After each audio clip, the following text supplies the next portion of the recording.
குணமிகு வியாழ குரு பகவானே, மணமுன வாழ்வு மகிழ்வுடன் அருள்வாய். ப்ரஹஸ்பதி வியாழ குரு பரமநேசா, கிரகதோஷம் இன்றி கடாட்சித்து அருள்வாய். சுராச்சாரியாய வித்மஹே சுரஸ்ரேஷ்டாய தீமஹி தன்னோ குரு பிரச்சோதயாத். ஓம் ஸ்ரீ குரவே நமஹ. எல்லாம் வல்ல குரு பகவானுடைய பெருங்கருணையினாலே அன்பார்ந்த எங்களுடைய தொலைக்காட்சி நேயர்களுக்கு முதற்கண் வணக்கங்களை தெரிவித்துக் கொண்டு, தற்சமயம் நாம் காண இருக்கக்கூடிய நிகழ்ச்சி அப்படின்னு பார்த்தோம்னால், இந்த மங்களகரமான சார்வரி வருடம் 2020ஆம் ஆண்டு நடக்கக்கூடிய இந்த குரு பெயர்ச்சியின் மூலமாக துலாம் ராசிக்கு சித்திரை, சுவாதி, விசாகம் ஆகிய நட்சத்திரங்களை கொண்ட துலா ராசிக்கு உண்டான பலாபலன்களை பற்றி நாம் இப்போ காண இருக்கின்றோம். துலா ராசிக்கு எப்படி இருக்குன்னு பார்த்தோம்னா, 4ஆம் இடம் அப்படின்னு சொல்லக்கூடிய அர்த்தாஷ்டமம் அப்படின்னு சொல்லக்கூடிய அசுப பலன்களை தரக்கூடிய விதமாக இந்த குரு பயிற்சி அமைகிறது. இந்த அசுப பலன் 4ஆம் இடம் அப்படின்னு பார்த்தோம்னா 8 மகாமோசம், அதில் பாதி மோசம் 4.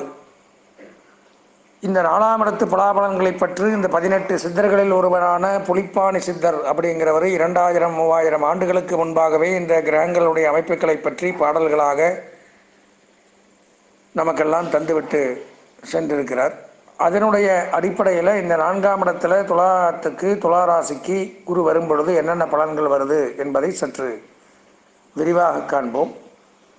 விரிவாக காண்பதற்கு முன்பாக இந்த துலாம் ராசி அப்படின்னு எடுத்துட்டோம்னால் அவசியம் பரிகாரம் செய்து கொள்ள வேண்டிய ராசிகளில் ஒன்றாக விளங்குது. இந்த பலாபலன்களை தெளிவாக கூறிவிட்டு பரிகாரங்கள் என்ன பண்ணணும் அப்படிங்கிறதையும் நான் விளக்கமாக சொல்கிறேன். தர்மபுத்திரர் நாளிலே வனவாசம் அப்படி போனதும், தர்மபுத்திரர் நாளிலே வனவாசம் அப்படி போனதும், பதி கடந்து வனம் சென்றார் பஞ்சவர்கள் சாதுக்கள் வினையால், நல்ல பரமகுரு நாளிலேற பட்டபாடு மெத்த உண்டு தாயே பதி கடந்து திரிவான் ஜென்மன். அப்போது இதுதான் பாடல். புலிப்பாணி சித்தர் தெளிவாக 4 வரியில் சொல்லிடுறார். தர்மபுத்திரர் 4ஆம் இடத்துல குரு வந்தோடனே வனவாசம் போகிறாங்க. பஞ்சபாண்டவர்கள் வனவாசம் போகிறாங்க. பதிகடந்து வனம் சென்றார் பஞ்சவர்கள் சாதுக்கள் வினையால். இந்த கௌரவர்களால் இந்த சூழ்ச்சியில் இந்த தர்மபுத்திரர்களே வனவாசம் போகக்கூடிய ஒரு சூழ்நிலை, இடமாற்றம் அப்படிங்கிறத இருக்கிற இடத்த விட்டு தேவையில்லாத காட்டில் வசிக்கக்கூடிய ஒரு சூழ்நிலைகள் ஏற்படுது. பட்டப்பாடு மெத்த உண்டு.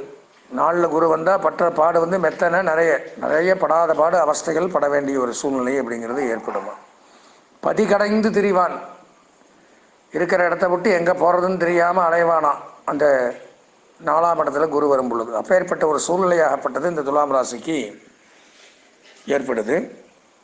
பொருட்கள் விரயமாகும். விரிவான பலன்களை பார்த்தோம்னா ஃபஸ்ட்டு சொல்கிறது பொருட்கள் விரயமாகும். இருக்கக்கூடிய பொருள்கள் எல்லாம் விரயம் அப்படின்னா நஷ்டம், லாஸ் அப்படின்னு வச்சுக்கலாம். அப்படி விரயத்தை ஏற்படுத்தக்கூடிய அமைப்பு அப்படிங்கிறது 4ஆம் இடத்துல குரு வரும் பொழுது நடைபெறுகிறது. பலன்கள் குறைவாய் போகும். எந்த வேலை செஞ்சாலும் எல்லாத்துக்கும் பலன் கிடைக்காது. விழருக்கு இறைத்த நீர் அப்படின்னு சொல்லுவாங்கள்ல, அந்த மாதிரி தேவை என்ன தான் செஞ்சாலும் கடைசியில் அது வேஸ்ட்டாக போயிடும். எது தான் நீங்கள் பண்ணிங்கனாலும் கடைசியில் அது உங்களை பாராட்டக்கூடிய தன்மையில் இருக்காது. உங்கள்கிட்டயே வாங்கின்னு உங்களையே பேசக்கூடிய ஒரு சூழ்நிலை அப்படிங்கிறது ஏற்படும். பலன்கள் குறைவாய் போகும்னா எது செஞ்சாலும் அதில் பலன் கிடைக்காது அப்படின்னு எடுத்துக்கணும்.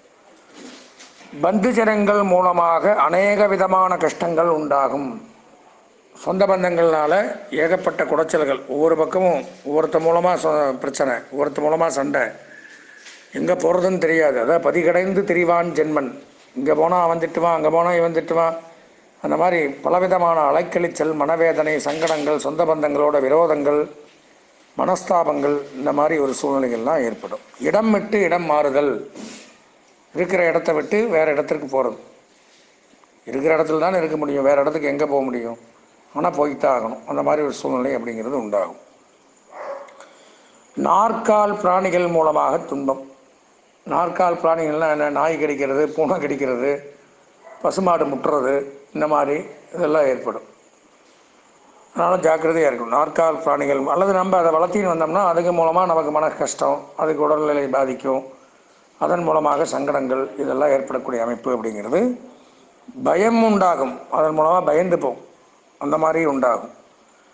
சொந்தங்கள் மூலம் பழி ஏற்படும், சொந்தங்கள் மூலமாக பழி பாவங்களுக்கு ஆளாகக்கூடிய சூழ்நிலை ஏற்படும். சொந்தங்கள் மூலமாக, அதாவது பழின்னா என்ன, தேவையில்லாத வீண் பழி போடுறது நம்ம மேலே. நம்ம நல்ல செஞ்சாலும் நல்லவனாக இருந்தாலும் சொந்தங்கள் அவன் ஆகாதப்பா, அவன் எதுக்கும் ஒத்து வர மாட்டான், அவனால் பிரச்சனை தான் உண்டாகும் அப்படின்னு நம்ம மேலே ஒரு ப்ளேம் அப்படிங்கிறது உண்டாகும். பழி போடுறது.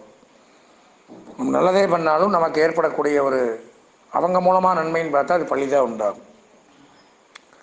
மனநோய் ஏற்படும், சைக்கார்டிக் ப்ராப்ளம், மன அழுத்தம், மனநோய், மனப்பிரச்சனைகள், மனநலம் குன்றுதல், மனோபலம் குறைவது, மன தைரியம் குறைவது, இதெல்லாம் ஏற்படும். அதற்கு மருத்துவ செலவுகள் உண்டாகும்.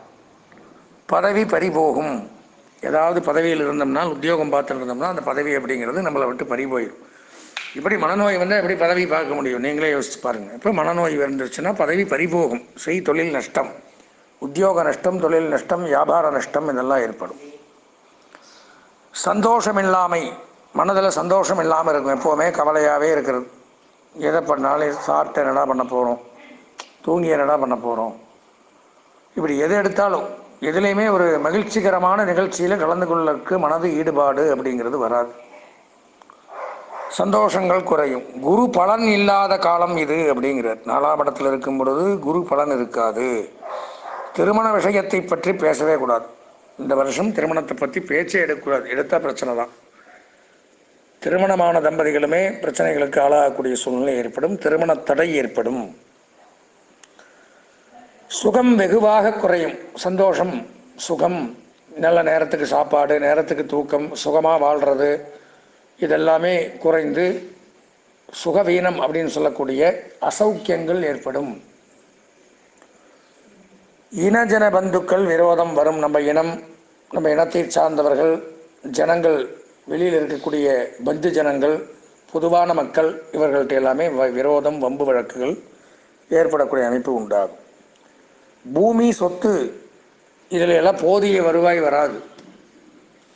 அதாவது பூமி விற்கிறது, வாங்கிறது, அந்த மாதிரி சூழ்நிலை விற்கத்தான் முடியும். ஏன்னா 4ஆம் இடத்துல இருக்கும்போது வாங்குறதுக்குலாம் யோகம் இல்லை. அப்படி விற்கக்கூடியதுமே ஒரு கோடி ரூபா போகிற சொத்து இருந்ததுன்னா வெறும் 50 லட்ச ரூபாய்க்கு கேட்பாங்க.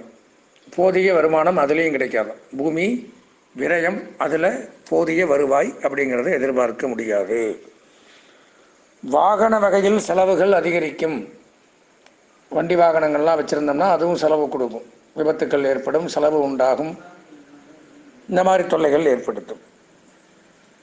இந்த சமயத்தில் திருமணம் செய்தால் அபமிருத்யு அப்படிங்கிற பயம், அதாவது மரணத்துக்கு சமமான கண்டம் ஏற்படக்கூடிய ஒரு காலம் அப்படின்னு புலிப்பாணி சித்தர் சொல்கிறார். பொதுவாக நாளில் வரும் பொழுது பலவிதமான கஷ்டங்கள், விரோதங்கள், சண்டை, பகை, நோய், உத்தியோகம் பறி போகிறது, வாகனத்தில் கஷ்டம், நஷ்டம், கடன் பிரச்சனை, எதுவுமே நல்லதை செய்யக்கூடிய அமைப்பில் இந்த 4ஆம் இடத்துல இல்லை.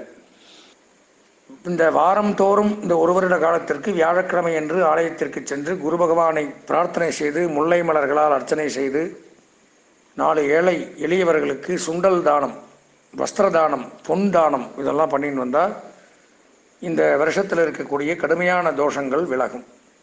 ஆனால் குரு பகவான் நவகிரகத்தில் பிராமணர், அப்போது பிராமணர்களுக்கு வஸ்திர தானம் பண்ணுறதுங்கிறது ஒரு கோடி புண்ணியம் பண்ண பலன். 100 தடவை காசியில் போய் பரிகாரம் பண்ணிட்டு வந்தால் என்ன பலனோ அது கிடைக்கும்.